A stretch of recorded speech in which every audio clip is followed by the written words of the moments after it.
Akhirnya Halo meluncurkan smartwatch murah ber-GPS layar AMOLED. Yang jadi pertanyaannya, smartwatch murah, bagaimana keakuratan GPS-nya? Dan ketika dipakai lama, apakah bisa menyimpan datanya? Seberapa awet baterainya ketika dipakai seharian? Bagaimana juga kualitas layarnya ketika di outdoor? Terus apa bedanya dong dengan Halo Watch 4 yang model square? Langsung aja kita mulai. Yang pertama saya lihat dan menarik ada di bagian desain ya pastinya, yang kita lihat di bagian tampilannya. Layarnya sudah memakai panel AMOLED yang benar-benar gonjreng, dia punya warnanya dan punya display yang cukup besar, resolusinya juga besar. Saya tes di outdoor tampilannya seperti ini. Dengan catatan brightness screen-nya saya fullin. Untuk di model brightness-nya ini settingnya tidak ada auto ya, jadi harus menggunakan manual slide ke atas maupun ke bawah. Lalu kita bisa gunakan fungsi crown button untuk mengatur dia punya intensitas cahayanya atau brightness settingnya. Kemudian fitur GPS juga tersedia di smartwatch Halo Watch 4S ini. Ingat ada S-nya nih. Di mode olahraganya ini tersedia built-in GPS yang kalau saya tes untuk lock-nya sendiri tidak terlalu cepat banget ya. Saya merasa mesti harus ada menunggu jeda waktu yang lumayan. Untuk di bagian fitur olahraganya sendiri, kalau saya perhatikan ya GPS-nya sih dibilang akurat sekali juga tidak, dibilang tidak akurat juga ya lumayan ini guys, mendekati lah ya. Ini maklum aja untuk harganya yang di 600 ribuan. Menurut saya kalau untuk GPS yang benar-benar akurat itu bisa menyentuh angka harga di 1 jutaan lebih deh. Itu udah lumayan. Bisa di 1,5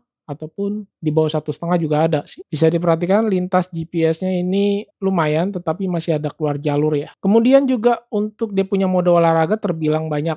Saya tes lagi untuk tadi itu olahraga berjalan ya di outdoor. Untuk fitur bersepedanya sendiri kalau saya tes di outdoor ini tidak tersimpan guys, sayang sekali. Di catatan latihan kalau kita perhatikan di sini cuma ada satu latihan aja ya. Fitur olahraganya seperti ini, tampilannya cukup tidak begitu detail atau tidak terlalu panjang banget data yang ditampilkan. Sedangkan saya ada melakukan fitur bersepeda juga ini tidak tersimpan.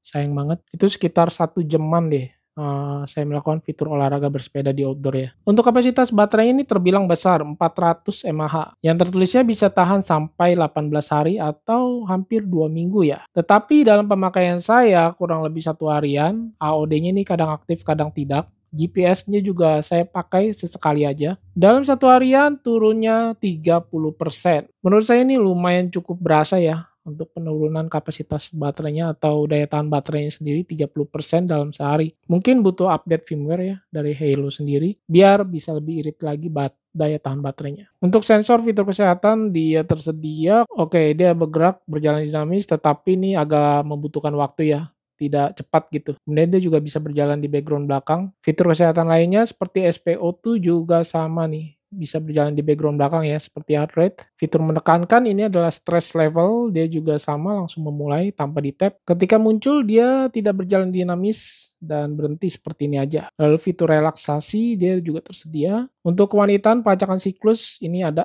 harus terhubung dulu ke aplikasi Hierophant. Untuk fitur outdoor saya perhatikan di sini tidak ada kompas, barometer, altimeter tidak ada ya. Untuk fitur Bluetooth call dia tersedia dan saya tes menggunakan aplikasi WhatsApp call terhubung ke Android Samsung A55 bisa mengangkat telepon langsung dari smartwatch-nya. Kemudian notifikasi chat masuk yang saya tes tampilannya ini fontnya kecil banget ya. Kalau saya slide ke atas dia animasinya berasanya tidak ada animasi malahan seperti ini aja dan tidak bisa baca full karakter. Di bagian atas ada nama pengirim dan logo WhatsApp-nya. Untuk fitur lainnya seperti remote kamera saya tes, oke dia langsung muncul nih kameranya dari smartphone kita dan saya coba tap, oke dia langsung bisa memulai untuk mengambil gambar ya, mantep banget tanpa ada timer waktu penghitung mundur lagi. Dan saya lihat di bagian smartwatch-nya juga tidak ada timer ya, tidak ada setting timer. Fitur yang biasa tersedia seperti jam dunia, wall clock, stopwatch ada, alarm ada, timer ada, waktu penghitung mundur ya, center dari bawaan layarnya. Fine Phone saya coba tes.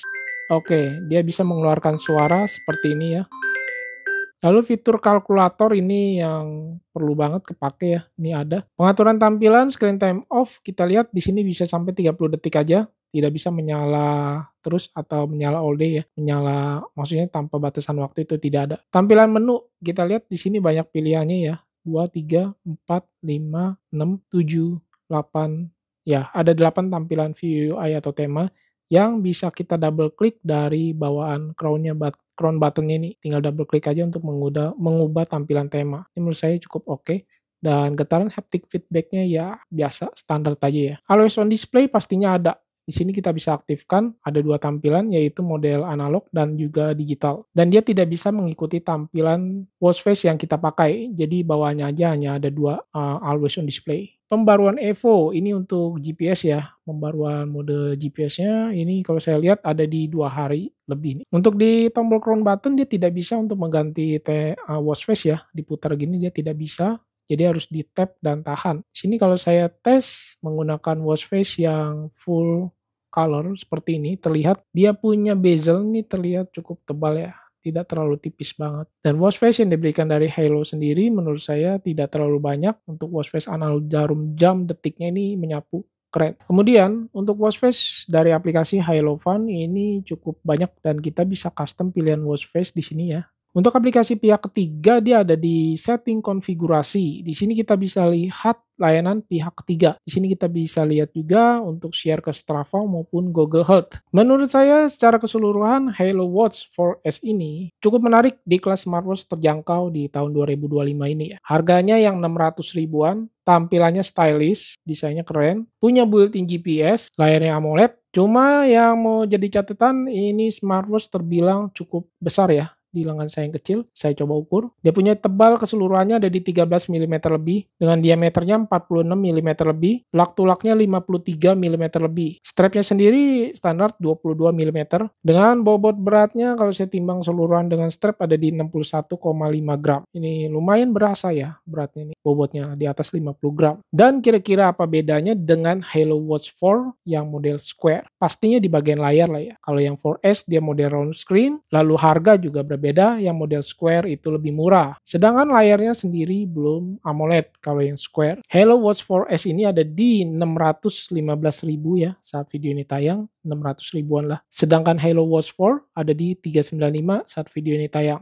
Nggak nyampe 400 malah. Bedanya lumayan jauh. Menurut saya smartwatch tipe dari Halo Watch 4S ini lebih untuk ke fashion aja ya, bukan yang benar-benar untuk yang mencari olahraga untuk fitur kesehatannya yang mantap, built-in GPS yang akurat. Menurut saya ini pilihannya kurang tepat sih kalau Halo Watch 4S ini. Karena mengingat harganya juga yang nggak terlalu mahal banget di 600 ribuan. Mungkin untuk olahraga ringan di outdoor itu masih bisa kepake lah untuk GPS-nya ya. Layarnya cakep. AMOLED-nya sudah bisa di outdoor yang bisa terlihat dengan jelas, build quality solid, terlihat desainnya nih mewah dan elegan sih kalau menurut saya. Di bagian layarnya curve design dan strap dikasih 2 pasang ya. Bonusnya sih sepasang. Nih modelnya seperti ini. Oke, mungkin segini dulu yang bisa saya sampaikan. Review singkat pengalaman saya memakai Halo Watch 4S. Kurang lebih nih 1 harian ya. Masuk 2 hari lah. Thanks for watching, saya Freddy, dan nantikan video saya selanjutnya. Rekomendasikan aja smartwatch terbaru apa yang ingin dibawakan di channel ini. Siapa tahu saya akan sampaikan untuk kalian. Saya Freddy, bye.